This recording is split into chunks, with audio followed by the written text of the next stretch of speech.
Good morning, everyone. Thank you for joining our daily Facebook Live broadcast from the Reuters New Delhi newsroom. This is our Friday India edition. I'm David Amal Soma, and joining me is Douglas Busvine, our Delhi bureau chief, with whom I'll be discussing today's top headlines. First, the big news: India's $100 billion sold to software conglomerate. The Tata Group has named a new chairman just a couple of months after the former chairman Cyrus Mistry was unceremoniously ousted. That's right, David. Good morning. Good morning, everybody. Happy Friday. We got some feedback yesterday suggesting we should do more news about India.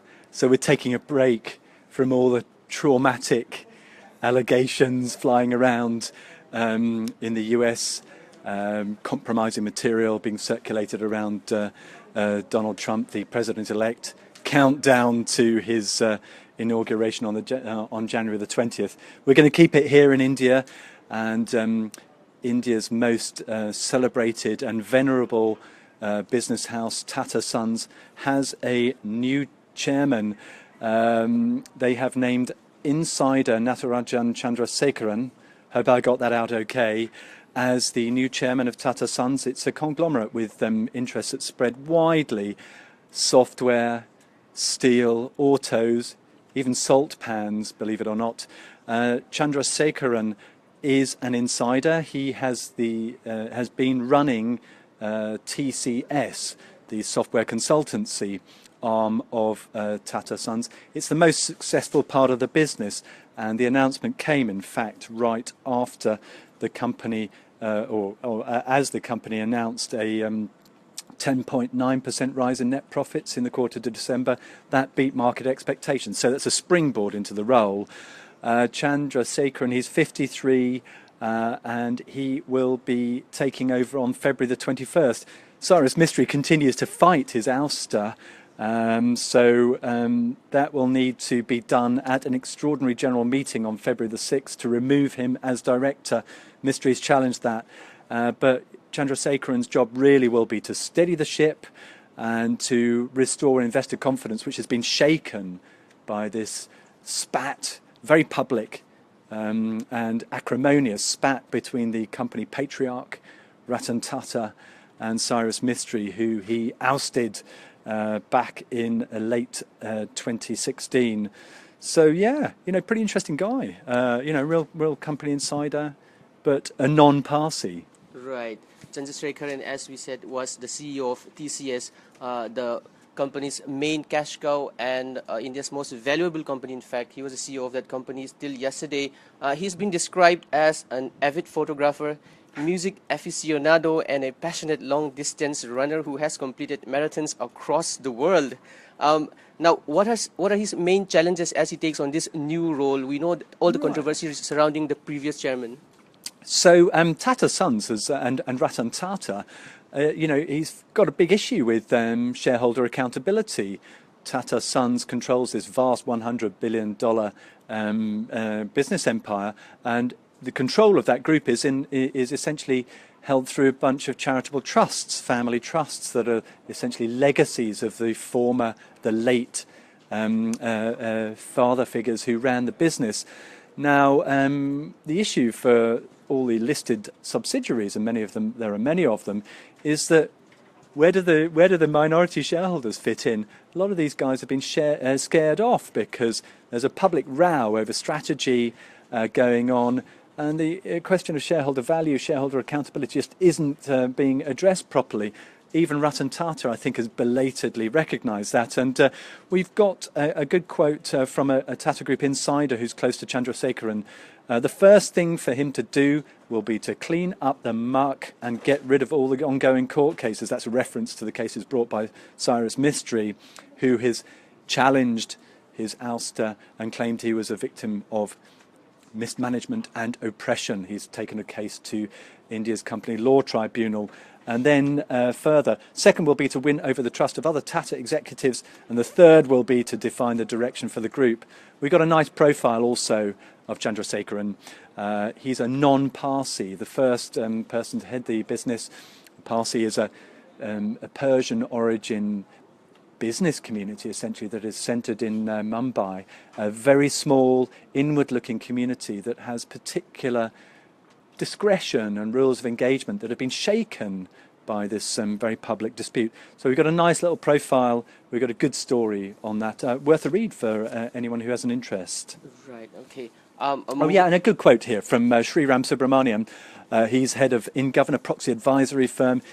Chandrasekharan's foremost challenge will be to regain the trust and loss of reputation of the Tata Group and addressing investor concerns. That's the sort of thing I was just mentioning. One has to see what his relationship will be with the Tata Trust and Mysteries holding companies, and whether he will be a yes man to Ratan Tata. From the competency perspective, he is fully capable. So there you go. Right, okay. We're discussing today's top headlines. Do join the discussion. Go to the comment section, type in what you have to say or your questions. We'll try to get them answered during this broadcast. Moving on, India's leading e-commerce company Flipkart shook up its top management for the second time in a year on Monday by naming a new CEO and creating a new post for its outgoing CEO and company co-founder Abhini Bansal. Now, this comes in the wake of a series of valuation write-downs for the company. So what do we make of this new reshuffle? Yeah, well, it's a great follow-up. A nice piece from Sankalp Hartial and Shunak Dasgupta down in Mumbai and Bengaluru. Really just talks about how one of the major backers, which is Tiger Global, an investor, they parachuted their guy, who is Kalyan Krishnamurthy, in last June, and that reflects the concern that the guys who are backing the business and are seeing the value of their investments being written down, they really want to do something about it. Krishnamurthy played a blinder over the festive season. By all accounts, Flipkart did pretty well on sales during the Diwali holiday period, but in particular he managed to boost margins. We got insiders saying basically once he was put into the management team, the probability that he would take over as CEO, was very great, and so that's the upshot. Right, yeah. I mean, it's just really about the backers, people who have the money in the company, taking greater control. Those founders are being a bit sidelined, and the idea is to get the business in shape, looking to do an IPO in the next couple of years, a public offering. Right, so it's basically about concentrating more on margins now rather than volume. Right, well, they're in a cutthroat competition with Amazon, the world's largest e-commerce firm, also in the headlines this week because of the scandal about doormats that featured Indian tricolour flags being sold on its Canadian website. Those have been taken off, and in fact the company apologised in writing to Foreign Minister Sushma Swaraj, who raised a hue and cry over the matter and threatened to ban Amazon workers from getting a visa to come to India. So, there's all to play for. It's a cutthroat competition, but Krishnamurthy, he's defending the margins, he's making the business stronger, and the people who own the business are backing him. Right, okay. Moving on, some news from the deals space. India's SpiceJet is set to seal an order for at least 19 new 737 jets from Boeing. How much is the deal worth, and what does this mean for SpiceJet and the aviation industry in India in general? Yeah, rattling through, we've got a nice little exclusive ahead of an announcement we expect shortly. SpiceJet is set to seal an order for at least 90 new 737 jets from Boeing. A couple of sources said yesterday, as the low-cost carrier targets an expansion to tap into the South Asian nation's booming air travel market. So that will include at least 42 of the narrow-body jets SpiceJet had previously agreed to buy. So it's a scaling up an order, and it's a good win for Boeing because Airbus has been doing pretty well in India. They landed a major deal with, I think, Indigo, which is the one I tend to fly on because I feel safer flying on Indigo. The market is growing really fast, 20% passenger growth annually, just a huge opportunity. But again, India, there's a growth story, but can you make money? It's again a cutthroat sector. But these airlines are investing, so pretty interesting there. We've got a comment. You can't win. Sherry says, I don't think it's honourable to normalise Trump by ignoring him. We've been talking about Donald Trump all week. We thought we'd take a break today, Sherry. We had some feedback yesterday suggesting that we should focus more on Indian and South Asian news. So we're doing that today, but don't worry, we'll keep the focus on international news, but we're taking a break today. Right, okay. Moving on, we had just some breaking news on Infosys results this morning. What would the numbers look like? Yeah, just rounding up economic news. So business news, Infosys is the other big IT services consultancy. They have got a beat. They've beaten the street with their Q3 results. Net profits up by 7%. I think they're giving announcements, or there's the management briefing on the business. I saw some headlines flashing up on my terminal just now. Margin pressure, that sort of thing. But they're delivering. I think all these big software houses face a particular challenge with the Trump transition and his reluctance to allow immigration. He wants skilled jobs to be onshored back to the United States. There's the issue with the H-1B visa. This is something that will be quite interesting to look at as well. And finally, we talked about inflation yesterday. As expected, the figures when they came out yesterday evening showed that demonetization, Prime Minister Narendra Modi's abolition of most of the cash in circulation in November has had a depressing influence on inflation. That consumer prices rose by 3.41% year on year. In December, that's the lowest since November 2014, so as expected. Right. Just one news from the global perspective. Samsung Group leader Jay Lee was quizzed for over 22 hours in South Korea. What was it all about? Yeah, well, I thought we would bring this one in because it's an extraordinary and momentous saga that's going on in South Korea, in Korea.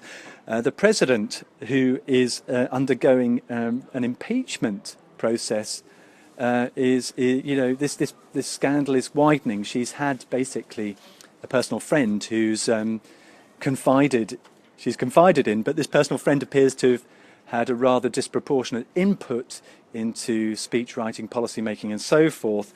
Yeah, and prosecutors have been investigating whether Samsung provided 30 billion won, which is $25 million, to a business and foundations backed by President Park Geun-hye's friend, that's Choi Soon-sil, in exchange for the National Pension Fund's support for a 2015 merger of two Samsung affiliates.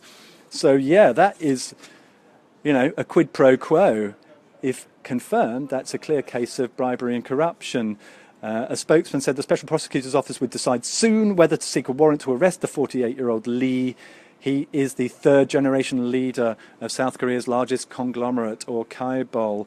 Everyone involved denies any wrongdoing, but this corruption scandal has engulfed the highest reaches of South Korea's elite, with Park impeached by Parliament in December. This decision must be upheld or overturned by the Constitutional Court, and so on and so forth. Yeah, he's also facing investigation into whether he's perjured himself, essentially into whether he gave false testimony to a parliamentary hearing in December.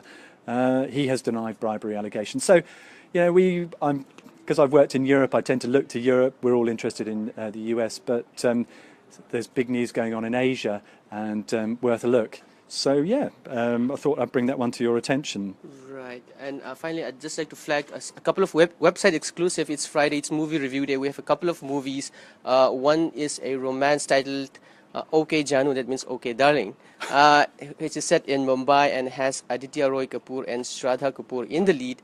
And the other one is titled Haram Khor. I don't even know how to translate that literally in English. It's a drama which revolves around a student-teacher relationship. Bit of a contentious subject for a Bollywood film, I must say. It stars Nawazuddin Siddiqui, known for playing the baddie in his previous roles, and Sweta Tripathi. And the director said that the film was shot in just 16 days. Wow. And the runtime is also very short for a Bollywood movie, all of 93 minutes. Will the 93 minutes be worth a movie ticket? Well, find out by reading our movie review coming up shortly on our website, in.reuters.com. And apart from that, you can read about all the stories we've just discussed on our website, so do check that out, in.reuters.com. I think that's a wrap from us here. Thanks so much for joining us. Until next week, bye-bye. Have a great weekend.